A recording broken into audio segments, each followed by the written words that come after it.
It all started with a last name. My last name means eruption in Italian. In February of 1980, Mike Eruzione would cause the biggest eruption in sports history. When things weren't going well and everybody was kind of frustrated, along we came to lift up everybody's spirits again. So, yeah, to some degree, I think there was some destiny involved. Eruzione was the captain of a very young U.S. men's hockey team. I think it helped because we were so young that nobody really knew any better, and I think we were having so much fun. We got along right from the beginning.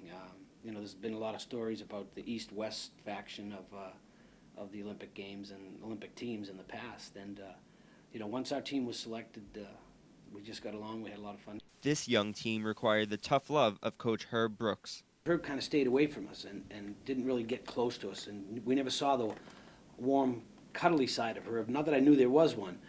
But I've always told people, if you watch the movie Miracle, Kurt Russell as Herb Brooks was nicer in the movie than Herb was. And Herb was, like I said, he was very intense, but he was very honest, he was very fair, but he was demanding. Brooks proved to be the perfect coach leading up to the U.S.-Russia matchup that would shake the nation. All he kept telling us was they were ripe, they're ready to be beaten. If anybody can beat him, you can. And he kept stressing that in practice, in the pregame meals. That's all he kept saying was they're ripe, they're ready to be beaten. We knew it was going to be difficult. We knew it was going to be hard. We knew we had to play a perfect game. We had to do all the right things in order to be successful. But yet we felt that if we did those things, we could win. And those were things that Herb was talking to us about. Being positive, don't be negative, don't think you can't beat them. Be upbeat, play the game that we're going to prepare to play. As he told us during the game, play your game, play your game. Don't get caught up in what the Soviets are doing.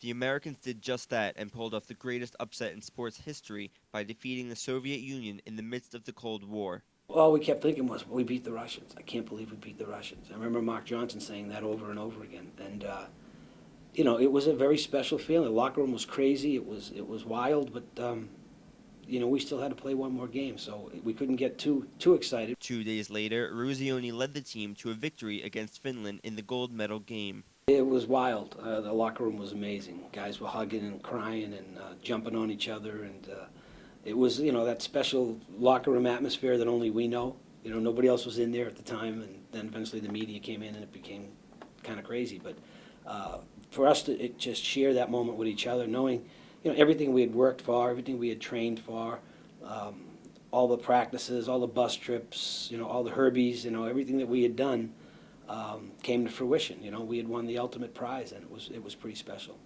Eruzione and his teammates created a unique moment in history that he does not think could be repeated. I don't know if it can be, because I think the circumstances were so unique with the Soviets and with us. Maybe if the Taliban had a soccer team and we played against them, I think, again, it was an athletic event for us, but for a country it was more than that. And I don't know if we have that kind of rival or if we have that kind of atmosphere again to make it what I think made 1980 so amazing. 30 years later, Eruzione's teammate Mark Johnson is the head coach of the U.S. women's team and will try to bring the same success to this team. The expectations are extremely high, which they should be, and so when the expectations are high, we as a coaching staff have to make sure that we're doing everything possible to prepare our team, so when we get off the plane in Vancouver to start the Olympic Games, everybody's ready to go. Although they are a different group, Johnson plans to use his experience as a player in 1980 to prepare the women's team for success in Vancouver. There are things that we can incorporate as we walk through our journey, but these kids, it's really a special group. They understand what the team is all about. We had to figure it out with Herb and the group we had.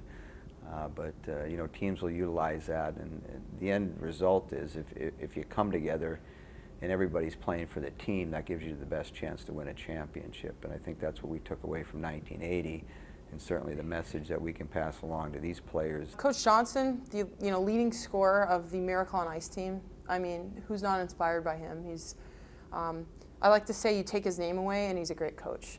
He comes to the rink with a smile. Practices are fun. We have a young team. I think he adds to that dimension. Angela Ruggiero is one of the few veterans on the team. She has been part of the national team since women's hockey was first played in the Olympics in 1998. I was 18 in my first Olympics, And I had all these great role models in my teammates, my older teammates. And there are only 6 players, 6 Olympians left on our roster right now. We have a very young team heading into these Vancouver games, but at the same time, it's great to have that opportunity to kind of give back to them, show them the ropes a little, instill confidence in them like players before me did in myself. Hilary Knight is one of those players who is new to the team. She says it is a dream come true to be playing with her idols. It's a real treat having Jenny and Angela and some of the other veteran players. You look up to these girls since you were little. I mean, I remember Angela and Jenny in '98 skating, and that was a big thing. And then you look over your shoulder and you're like, wow, like she's sitting next to me in the locker room, or wow, we're on the same ice together. And it's a thrill. I mean, you're role models, and now you're on the same team as them. Knight may be young, but she is fully aware of her team's biggest rivalry.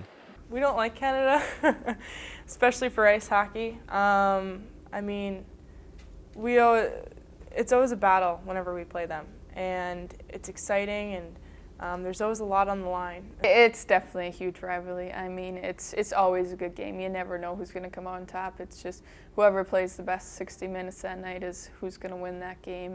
2 months from now, the world will have its eyes on women's hockey to see if it does come down to America versus Canada in the gold medal game. The big question is, which team will come out on top? For JR200, I'm Brandon Penny.